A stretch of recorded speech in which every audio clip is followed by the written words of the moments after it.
Hey everyone, this video is all about the Lucasfilm project that I'm most excited to see, Tales of the Jedi, and my theory for how they should handle the coming seasons.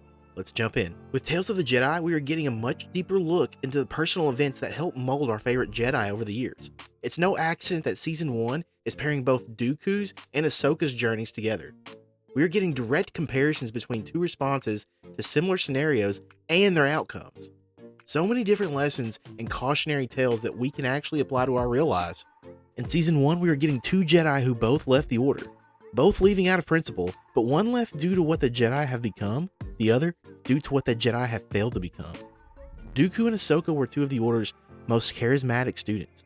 Season 1 is going to take us on a journey of how these two grew within the Order, their crushing disappointment caused by the Order, and the consequences of their decisions to leave. Both were let down by the Jedi because they became too concerned with how better the Order could be instead of taking it for what it really was. One responded with light, the other with dark. Ahsoka's choices are going to bring her face to face with an Inquisitor, and she must put her choice of choosing light and balance to the test. Maybe this is her confrontation with the sixth brother from the Ahsoka novel, maybe not. Dooku's path down the dark will be met against Jedi Master Yaddle, where he will have one final choice to either turn back or to continue deeper into darkness. Season 2, Jedi whose beliefs were challenged. Two Jedi who actually did give into the darkness, and once they fully experienced it, made two completely diverging choices about it. Pong Krell and Quinlan Vos. Both Jedi touched the dark. Both suffered severe consequences because of it. One chose to go back to the Jedi, one doubled down on his decision. The dark side of the Force is absolute corruption, yet it sways so many. Why?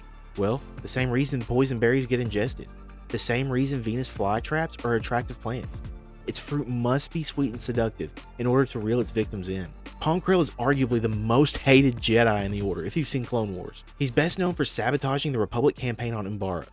He reached out with the Force and experienced a vision that foretold the defeat of the Jedi Order and the rise of the Empire. In that moment, instead of a continued fight against darkness, Pong Krell chose to align with it for self-serving needs.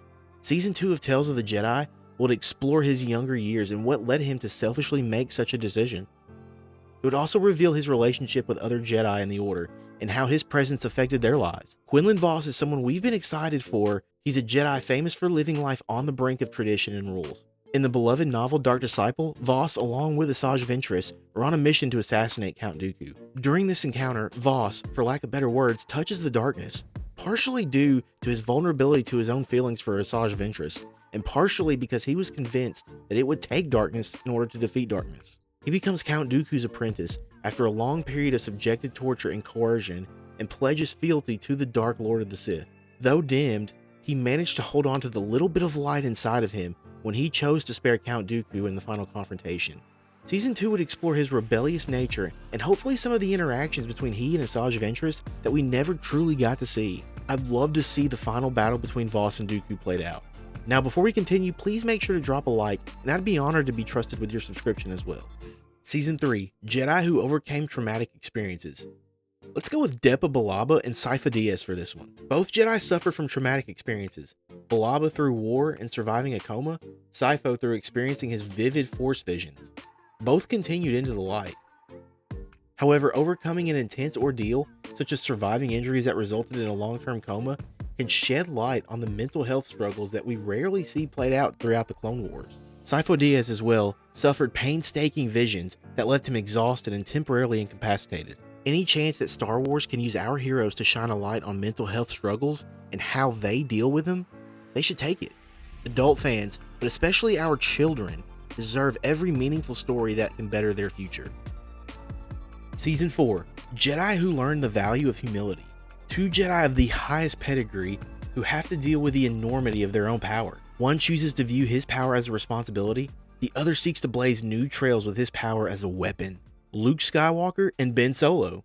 This would probably be a favorite season of mine. I'm glad that the comics are exploring the off-screen time that Luke experienced during the Galactic Civil War.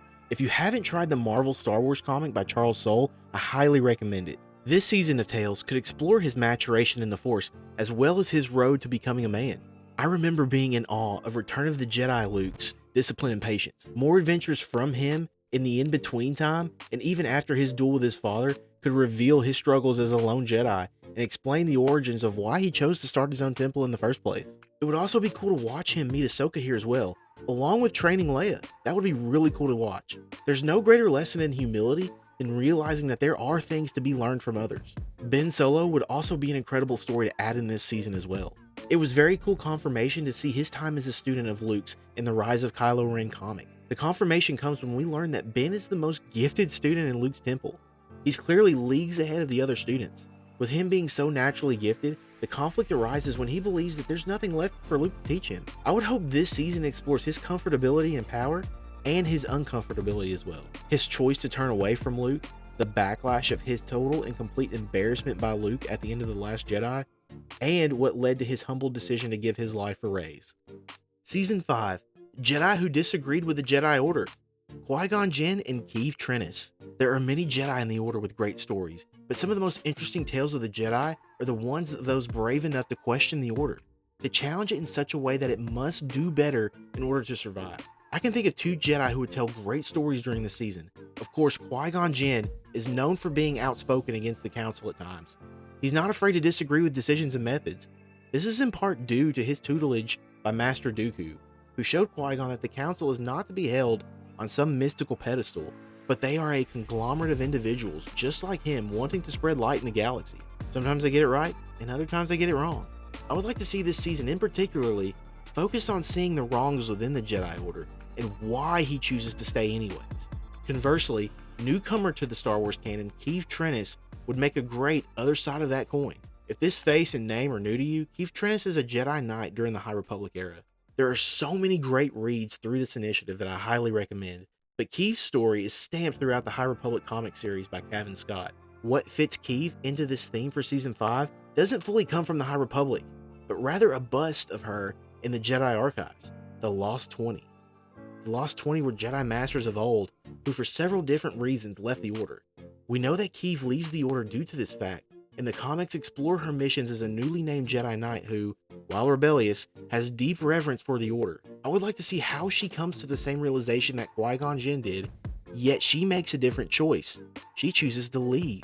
There's so much fertile ground for the rest of her story, and I'd love for this show to be an outlet to introduce the High Republic to mainstream fans.